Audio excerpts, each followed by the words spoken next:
Okay, this is TempleOS 5-minute random code walkthrough, episode 67, and I'm your host, Terry Davis. And it looks like we are in the math library inside of in the Atom directory, math. Is that where it is? No, that's not where it is. Oh, it's in the graphics. Inside the graphics, math graphics. Okay. So this is the circle routine, and I'll tell you how it works. It uses scaled integer math. So you can imagine that as, well, let's suppose,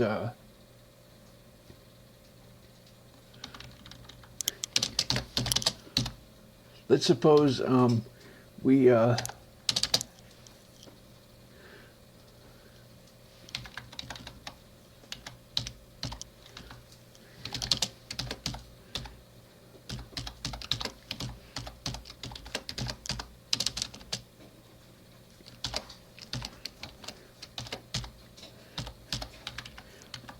just to show what scaled integer math is like, well, let's suppose we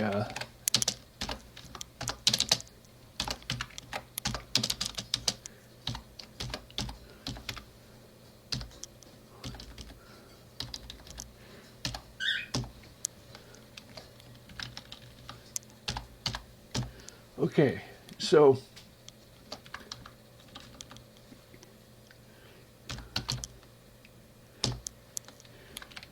look at this. I stepped by 80, and if we break this up, if you can imagine, this is a decimal place.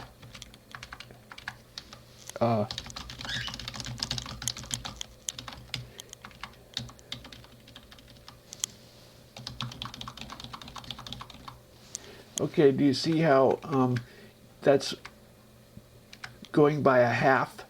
Well, that's the way fixed point math works. So floating point is different. Anyway, so for these operations, we scale by 24 bits, it looks like. So 24 bits is, you can imagine, a couple less than 32. Anyway, so it's something like that. Now what do? I find the sine in the cosine of t, 1 over the radius. Well, so let's see. Let's think about this. If we're drawing a circle, it's 2 pi r is the circumference, and if we want to step by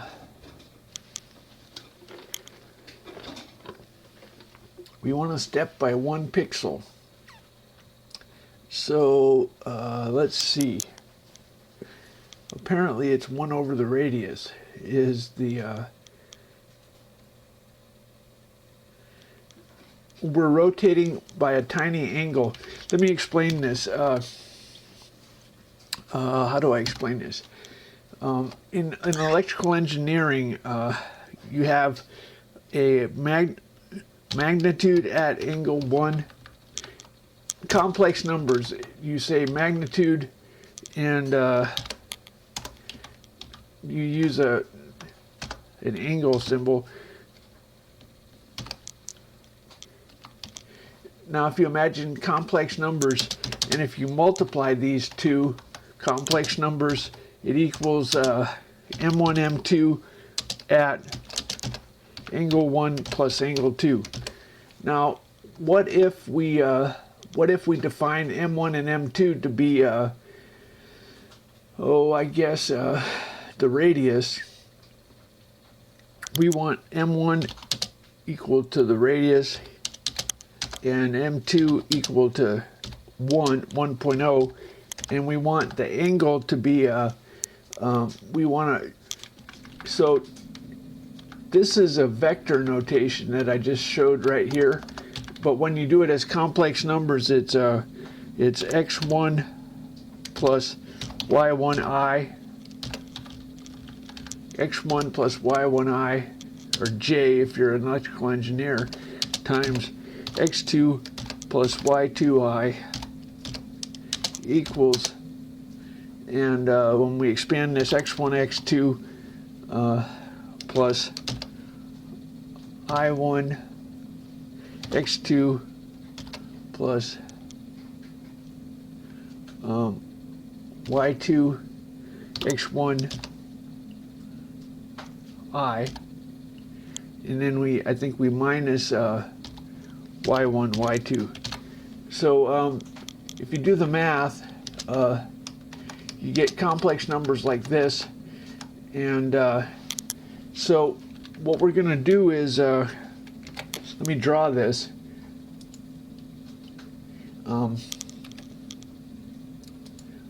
We have a vector, and we're going to rotate by, we want 1 pixel rotated, and then we're going to keep rotating the result, and we're going to go around in a circle.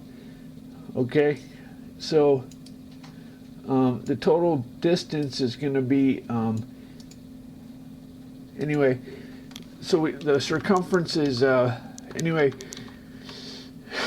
okay, so what do? I have to convince myself why this is 1 over r. This is the angle we rotate. R, the radius. Okay. Well, anyway, so we scaled the, remember we talked about scaled arithmetic. We rotate by an angle of 1 over r radians, and we have 2 values. We have if step is greater or less than 0. Anyway, so we start at a distance of we get the x and y at an initial position on the circle edge, and then we go through one length, which is radians times radius. Okay, so this is 2 pi r is the length, and each time we step 1 over r radians, which I guess is 1 pixel. That's 1 pixel, I guess. And then we do this cosine. Okay, so this angle is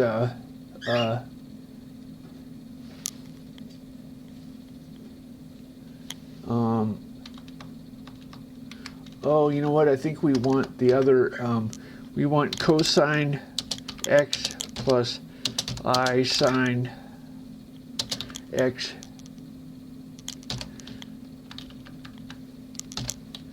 So this is the multiplied by. Okay. Well, anyway, that's oh shucks. Cosine, we have plus and minus, and this is using fixed point arithmetic.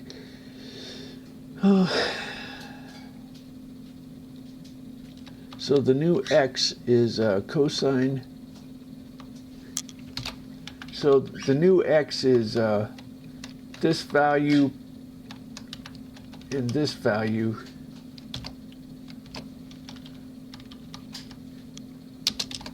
The new y is this value and this value.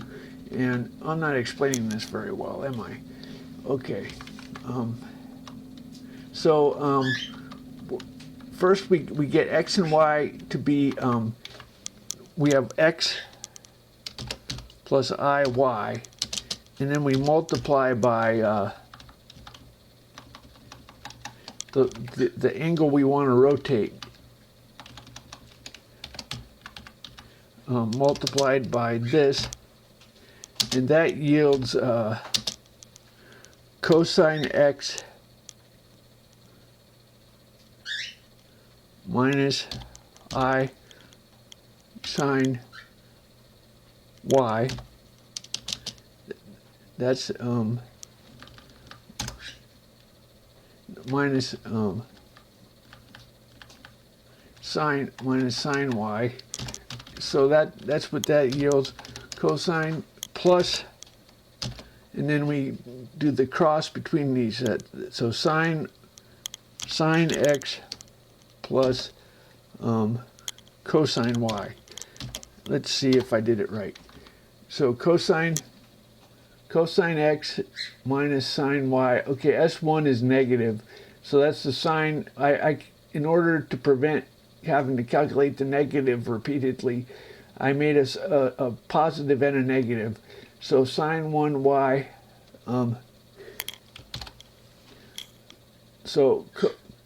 cosine x minus plus sine 1y, and sine x cosine y. So that's what we're doing.